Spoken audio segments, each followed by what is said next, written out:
सफल वो इंसान होता है जिसके भीतर का विद्यार्थी कभी मरता नहीं है।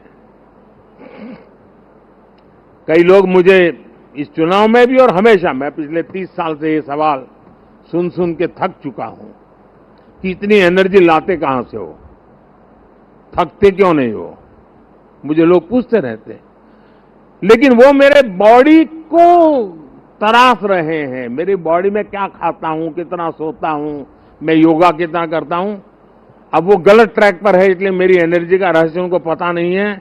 मेरी एनर्जी का रहस्य, मैं जीवन भर भीतर के विद्यार्थी को जिंदा रखता हूं। और जो व्यक्ति अपने भीतर विद्यार्थी को जिंदा रखता है वो कभी भी सामर्थ्यहीन नहीं होता है, शक्तिहीन नहीं होता है और आलसी नहीं होता है। वो हर बार ऊर्जा से भरा हुआ रहता है। साथियों, जब हम काम करते हैं तब 3 चीजें बहुत अनिवार्य होती है, और अगर 3 चीजें हमारे पास उपलब्ध हो तो मैं नहीं मानता हूं कि विफलता दूर दूर तक भी नजर आएगी। और जब मैं 3 बातें कहता हूं, एक, क्लैरिटी ऑफ थॉट्स।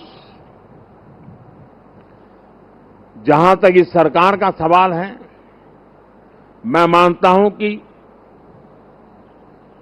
कोई उलझन नहीं है। बाएं जाए, दाएं जाए, ऊपर जाए, नीचे जाए, कुछ नहीं, उसको पता है ऐसे ही जाना है और उसे पा करके रहना है। इतनी क्लैरिटी ऑफ थॉट्स किसी भी काम की सफलता के लिए सबसे पहली जरूरत होती है। फेथ इन कन्विक्शन दूसरा पार्ट है कि जो मैं सुन रहा हूं, जो मुझे बताया जा रहा है, उसके प्रति मेरे मन में अश्रद्धा नहीं होनी चाहिए, मेरे मन में इफ्स एंड बट्स नहीं होनी चाहिए। फेथ इन कन्विक्शन, जो मैंने सुना है और अनुभव कहता है कि हाँ यार, मेरे विचारों में मेल नहीं बैठता है, लेकिन यही है रास्ता, तो चलो लग जाओ। लेकिन इतने से भी पूरा नहीं होता है। Clarity of vision, faith in conviction is not enough to achieve. और इसके लिए चलता है कैरेक्टर टू एक्ट। मुझे अपने व्यक्तित्व को उस प्रकार से गढ़ना पड़ता है, मेरे समय का सर्वाधिक उपयोग उस काम के लिए लगाने का मुझे प्रायोरिटी तय करनी होती है, खुद को खपाना पड़ता है।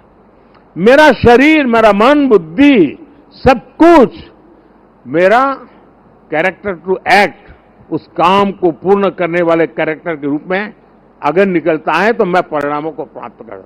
मेरी टीम के पास ये सब कुछ संभव है दोस्तों।